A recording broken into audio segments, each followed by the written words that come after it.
It's Friday morning. Morning எழுந்ததும் coffee குடிக்கல அப்படின்னா அந்த டேவே ஸ்டார்ட் ஆகாது. நெறைய பேருக்கு அந்த மாரி தான் இருக்கும். உங்களுக்கும் அப்படி தானே? மறக்காம கமெண்ட்ல சொல்லுங்க.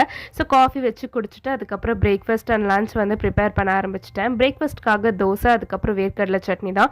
பிரேக்ஃபாஸ்ட் வச்சு குடுத்துட்டு லன்ச் ரெடி பண்ணிடலாம் அப்படின்னு பார்த்தேன். அம்மா வந்துட்டு கேரட் அண்ட் பீன்ஸ் பொரியல் பண்ணி வச்சிருந்தாங்க.